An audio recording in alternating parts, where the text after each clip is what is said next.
I'm back. And Corey has his vest on. So, we're back in action, and let's get to reviewing. Naruto chapter 453. Oh, the flashbacks. Oh, I love them.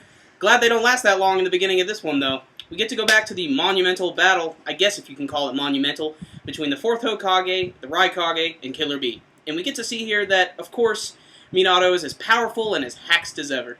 Yeah, I'm not going to rant too hard on this, but everyone always talks about Madara being hacks, but no one ever talks about Minato being hacks, because, I mean, he technically kind of has the same jutsu, except he has the shuriken thing. So besides that, I mean, he's pretty much the same character, so if Madara's hacked, he's hacked. But he's a good guy, and I like him, so, you know, don't get us wrong on that. We're not dissing him. But let's get back to the chapter. So the flashback is happening, and we got Minato and Killer Bee, and Minato has put a seal on his tentacle when he cut it, keeping him from stabbing the Raikage. Well, he's technically not the Raikage A, as we'll call him now. And that's pretty much how the flashback ends, and Minato's saying something like, "You are a true killer shinobi." Bee? Killer Bee? I don't know. Maybe we're reaching here, but definitely a possibility where he gets the name from. And the flashback just sort of abruptly ends, and we cut back to Naruto and Bee, and we can see here that Naruto is still trying his best to try and get away from the Raikage and get to the battlefield. But every single time he tries, Raikage just keeps knocking his ass right down. On the ground. Doesn't even work. Actually happens twice.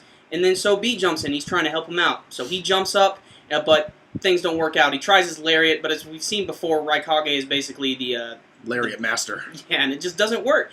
And then he twists it around and he elbows him right in the back, and it really, really hurt him. But Bee is really competent. He's able to use his 8 tails tentacle and wrap it around him, and this gives Naruto a chance to escape. Raikage is pretty much like, "Hey, Tsunade, you want to help me? Because I'm kind of getting double-teamed here." And Tsunade is just like, dot, dot, dot. And she has that flashback that we've seen a million times of the first time Naruto used the Rasengan and saved her life, and I don't know, we've seen it a lot. This is nitpicking, but still, we've seen that scene a lot, and we've seen that flashback a lot. It's normal to see it in the anime a lot, but we've actually seen it in the manga quite a few times. Tsunade has had plenty of time to think about this flashback. I mean, she's had it so many times, but it's great because now she's finally made the decision she's going to let Naruto through and let him join the battle. And it's pretty obvious because she has just a lot of faith in Naruto. I mean, he's shown in the past that he's very capable. And Naruto's just like, "Oh, that's a good enough excuse for me, I'm gone." So, now that Tsunade, Bee, and Naruto have decided that they're getting the fuck out of there, woo! Bee attacks Raikage with a lariat. Boom! It doesn't really work, though, and then they end up bumping fists trying to punch each other. And guess what happens when people fist bump? Flashback! When the flashback begins, we get to see that the former Raikage, the one who actually sealed the 8 tails, is now dead and passed away. That's all bad. But A is about to become the new Raikage, although he's not really taking to it very well. I mean, he's smashing through walls constantly and sulking about it. But it's okay because B goes there to kind of console him a little bit. He's like, "Yo, man, you're gonna be Raikage tomorrow. It's all good." But Raikage's like, "You know, this sucks though, because guess what? You're going to stay in the village from now on, and you're going to perfect that tailed beast bomb, and you're going to be our village's personal big turret." And this is when we figure out why B has actually been confided to staying in the village. A, the Raikage currently just wants him to be the weapon for them. I mean, B even said this earlier on. He's like, "Now I can run away because everyone thinks I'm dead," when he was fighting Sasuke. And now we just see the backstory of that. Flashbacks. And basically, Raikage is just letting him know, "Fuck, I don't know what I'm saying. You might want to start re-recording again." After the flashback is done, we cut back to the battle between B and A. And it's at this point that Raikage is letting B know, you and Naruto are the 2 Jinchuriki left. You're too important to this war. We can't let you go into the battlefield, and we can't risk losing you. And that's when B basically remarks, "Hell no! Hell no. We're not going to be able to lose. Me and Naruto are really strong," and that's when they start going at each other with their 2 lariats, and they both hit each other point blank, and it looks like it could go, honestly, either way. But it happens. B has finally surpassed A, and he knocks the Raikage's ass right out. And it's interesting to note that before this happens, Raikage beefs himself up, and he even goes like this weird Super Saiyan thing where his hair spikes up and everything. And this really says a lot about B. And this is where the big symbolism in the chapter comes into play. Okay, so what ends up happening is symbolism. The end of this chapter is fucking full of it. So before we really get into what the symbolism means, you should really know that B was not even using his 8-tail form, or you didn't see the chakra bubbling off of him, or any of that stuff. And that's truly what the symbolism is. It's that he is powerful for other things than his Jinchuriki. Naruto and him are powerful people because they have bonds with people, because they know they have people to protect. And this is a theme we see a lot in shonen series. I mean, we've seen it with Vegeta. We've seen it where else, Corey? I mean, we've seen it all over the place. Dragon Ball had it. Like One Piece uses it a lot of the time. All the time. All the time. And this has just been one of the main themes we've seen in Naruto, and it really goes back to even the stuff that Jiraiya was teaching Naruto as well. It's just bonds, the theme of teamwork, friends, loved ones. So that was the end of Naruto chapter 543. It was a okay chapter in the sense that it was mostly character development and largely flashbacks.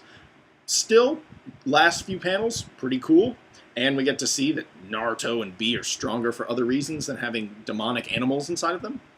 And, what'd you think of the chapter, Corey? Again, same thing. It was really interesting in a sense that we got some more flashbacks and we got a little more insight and we got to see the personal growth of Bee and Naruto as well. And also at the end of the chapter, it's pretty clear at this point that Bee's words are finally getting through to the Raikage. You can kind of see that in his face in the last panel. Yeah. Yeah, I mean, Talk no Jutsu wins again, especially on the good guy side. It doesn't really work against Sasuke. As a sense of where it can go from here, though. Yeah, where could this go from here? I'm not really sure. We're probably just going to get another half chapter of flashbacks, in my opinion, and maybe some, Raikage saying, okay, I'll let you go, could be the second half of next chapter. So that's probably where we think it's going to go. I mean, it's like we were saying at the beginning of the chapter. They had that little flashback at the beginning with Minato and everything, and it sort of just got abruptly cut off. Mm-hmm. But we do know that there is some sort of connection between Killer Bee and the Fourth Hokage, and other than the fact that they were both about to stab each other, we know there's something else there. Yeah, it could be, like we said, maybe Killer Bee got his name from Minato, and it could be that Minato inspired Bee to be a better person. Like, he sees what being a good person is about through Minato. So this is definitely, some character development could come in the next week's flashbacks in that direction. Also, it could just be more Raikage and Bee talking and blah, blah, blah. So, if you guys were expecting the war to actually happen, well...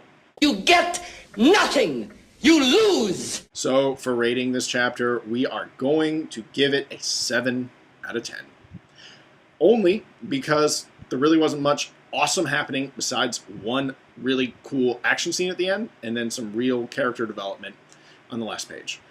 I mean, and again, we are not reviewers that think one awesome scene makes a 10 out of 10 chapter. We'll never do that. We're really saving our 9s out of 10s and our 10s out of 10s for, big, awesome things. So those ratings will come eventually. So for a question, you guys, this week, we want to ask you, what do you think is going to happen in Naruto chapter 550? Because that's coming up. That's really close, actually. Maybe a month and a half? Yeah, something and like that's that. a monumental chapter. Yeah, I mean, that means this series has been going on for 550 chapters. That's a lot. Not that many series do that. Mainstream shonen, there are a few of them. One Piece, Bleach, blah, blah, blah. But besides them, not too many people do it. So, what do you think is going to happen in 550? I think Sasuke is going to come onto the battlefield, maybe Madara. I'm kind of hoping bad guy stuff happens, or development fighting in the war happens. And, Corey, do you have any predictions? As far as predictions go, I just want the war to get started again. It's still obviously nighttime, anything can happen. And there's still a ton of those Edo Tensei guys. We haven't even really scraped the bottom of the barrel for those guys yet. Yeah. There's so much to see. And I really hope the author is going to do something really big for that chapter. I hope he doesn't pull a Tai Kubo and do what he did for Bleach 450 and do absolutely nothing. I hope the author does something really special here. Hopefully we'll see something awesome. So until next time, you guys, SuperKamiGuru9000 out.